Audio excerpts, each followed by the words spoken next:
It's been a long night. We just wrapped up a 12-team Roto auction. Let's recap it up next on Fantasy Baseball Today Express.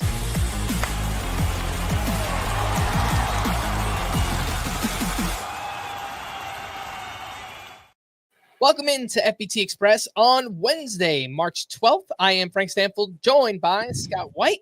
And we just wrapped up a 12-team Roto auction, the one we do every year, not a mock draft, an actual league that we are playing out. So let's take a look at how the team came together.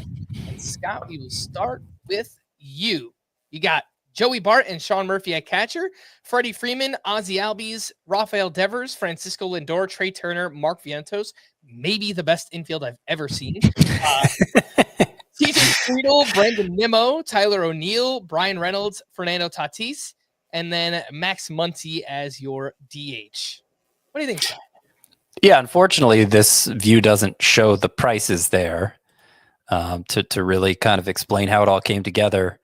But I mean, I feel great about it. I feel great about it. Obviously, I don't think there's a weak category.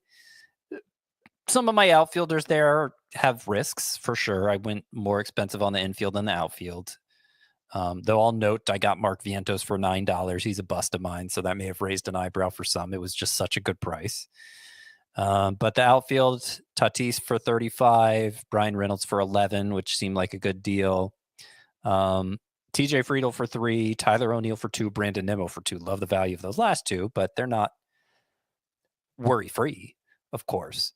So if I have a need, it's on the outfield. I did in the reserve rounds pick up a couple of high upside options there. Nolan Jones of the Rockies and Andy Pajes of the Dodgers to hopefully be able to plug one in one or both if things don't pan out with the starters. But I mean, there's just not a lot to say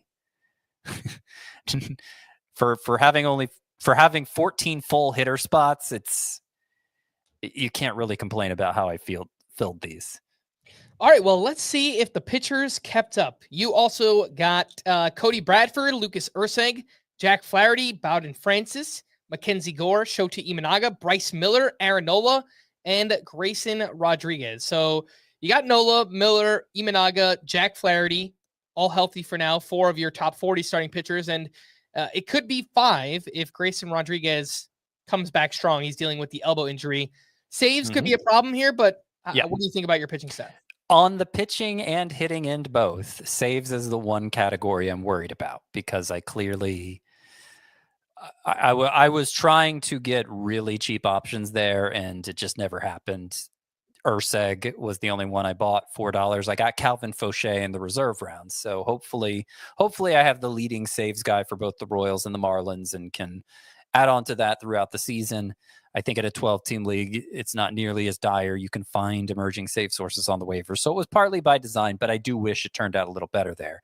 But the rest of the pitching staff, I think I added it up. I only spent $58 on this pitching staff, as you might expect, given the hitters I bought. I think it's great considering. I really emphasized whip. I wanted to protect whip above anything else. And so my top the three most expensive being Shota Imanaga, Aaron Nola, and Bryce Miller, I think makes sense with that plan. But even some of my lower dollar targets, Bowden Francis, who I got for $2. If he's good, it's going to be whip. Cody Bradford, who I got for $1. If he's good, it's going to be whip.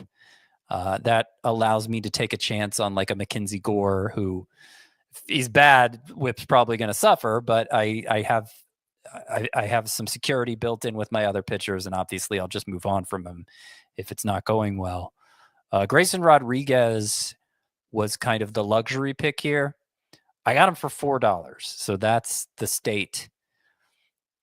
That's the state of his value at the moment, with concerns over the inflammation in his elbow. And sure, maybe it'll be a lost season for him. I'll risk that for $4 because the actual timetable, if things go well, he's probably back before the end of April. And then I got Grayson Rodriguez for $4.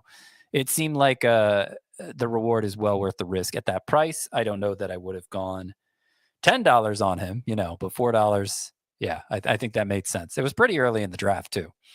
All right, let's take a break and we'll recap my team right after this. Who Who's in? Who's out? Let the madness begin. The NCAA Men's Basketball Championship Selection Show on CBS and streaming on Paramount+.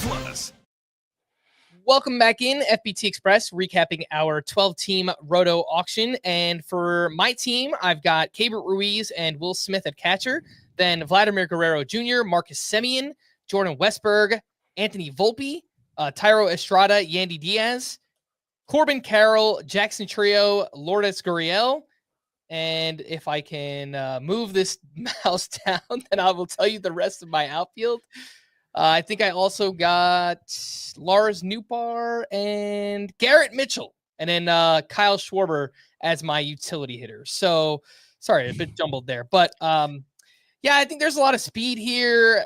Honestly, I don't love it. I feel like I came away a little bit short on power. Thankfully, I did get Kyle Schwarber due to a snafu with you, Scott. So thank you for letting me have him. But what do you think, Scott? What is your honest evaluation of the offense here? It wasn't my choice to let you have him with that snafu. You'll have to listen to the full length. Really, you should watch the whole YouTube stream, which is 4 hours, but well worth your time. Yeah, I'm worried about this. Power, especially. Boy, Kyle Schwarber there, the last name you read at your DH spot. Things were looking really dire until you got to that. Obviously, he's going to provide a lot of power, but I'm still not sure there's enough. I think you had to spend so many of your spots correcting for batting average, like with Yandy Diaz there at corner infield. And I think there was another one like that. Lourdes Gurriel, sure. You started with Vladimir Guerrero, obviously a great foundation at batting average, but then you took so many liabilities in Semien and Volpe and I mean, who knows what Garrett Mitchell is going to give you, but even Schwarber, who you needed obviously, but not good in batting average. That yeah, I don't know. I just think you were kind of caught chasing too many things rather than working from an advantage in something, you know.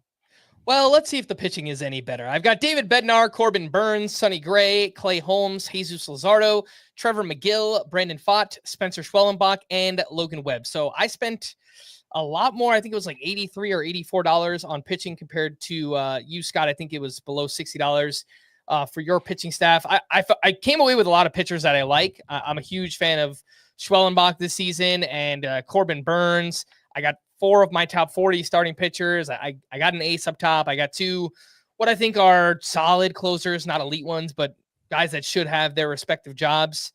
I worry a little bit about whip here with guys like Clay Holmes and Luzardo, so kind of the opposite of you, but these are names that I typically do target in drafts. Yeah, and so it was kind of the difference between getting your guys, which is sort of what you did on the pitching side, and I just took whatever values came to me. And that was kind of my whole approach to the draft. I was trying to be intentional about not having a plan and just, you know, getting the most affordable high end guys, whoever they ended up being, and then building a team around that. And I'm obviously pretty happy with the way it worked out. So that's how I plan to approach auctions going forward. I've done that a couple times this preseason and really liked the results of it. So I'm very like anti get your guys now in auctions. But you got pitchers you like.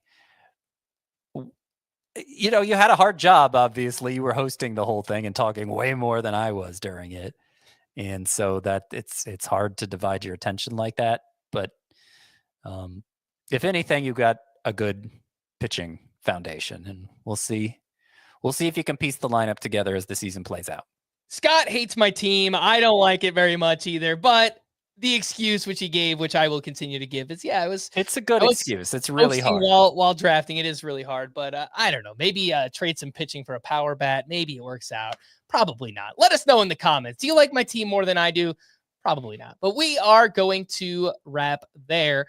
For Scott, I am Frank. Thanks, as always, for listening. If you want to listen to our full-length podcast, Fantasy Baseball Today, you can listen on Spotify, Apple Podcasts, or anywhere else podcasts are found. Thanks for listening to Fantasy Baseball Today Express, and we will be back again tomorrow. Bye-bye.